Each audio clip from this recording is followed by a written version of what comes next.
Venerable, I want to ask a question on diet, that is a vegetarian diet. How important is it for our behavior? Because I was told if you eat meat, you'll be fierce as a tiger. If you eat grass, you'll be tame like a buffalo. So how important is diet for our behavior and our, what you call, understanding? So many things in your question.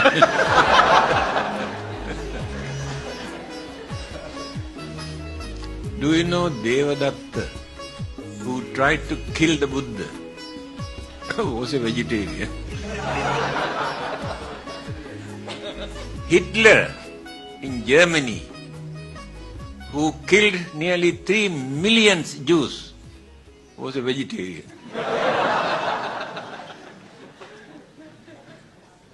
The Buddha and Jesus, both of them have made one statement. I mentioned this in one of my publications. Purity and impurity in our mind never take place just because the things go through the mouth into our body. But the thing come out from our mouth create all these things. This is the Buddhist attitude. But today people have realized vegetarians maintain healthy life.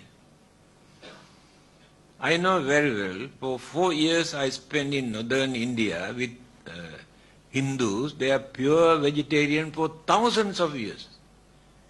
And all these modern sicknesses that people are facing today, they have never heard. They are free because they lead normal life, they eat normal food, they follow according to nature, they are free. So, it is true.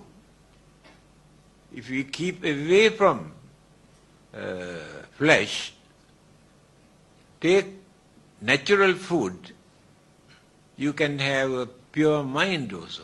No guilty feeling in your mind. But by taking what we eat, from the religious point of view, we cannot say the person is pure religious or not. With the vegetarians or not, if the mind is pure or dirty or ugly, it is up to individual. No, the Buddha has never given this advice to the monks, should not eat meat or fish. Devadatta came and asked the Buddha, why not to introduce the monks to lead a vegetarian life? Eat only vegetable food. The Buddha says it is unfair. Because their way of life at that time, not like today. They had to go out with their alms bowl from house to house.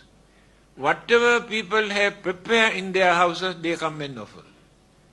They cannot choose, oh, we cannot eat this, we cannot eat that. They must have that freedom to eat what they receive. But they never order. I want chicken, I want pork, I want beef. There are 3 principles. This is very reasonable. If a monk comes to know that this chicken is slaughtered for him, Buddha said better not to take that. If you suspect this person has killed this chicken for him, he should not expect. If you have listened from another person, I know that person killed this chicken for you, should not accept. That is purity of the mind. Here you can understand how liberal this Buddhist way of life. Otherwise, when I went to Mongolia to attend a conference, certain period, no vegetable at all. They eat only meat and bread. So there are many delegates who have come from certain countries, pure vegetarian. What did they offer as food?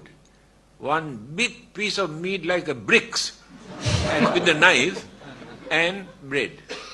No vegetable. all those vegetarians had to suffer. Now we can understand why Buddha did not introduce such law that you should not eat. Supposing those who live only eating fish, what do you call them? No, not fishermen. Only fish. The name I forgot. What do you call them? There's nothing else, only fish they eat. They survive only by eating fish. What do you call them? Eskimo. If Eskimo become vegetarian, can they practice Buddhism? That is why Buddha did not introduce that kind. But it is up to individual.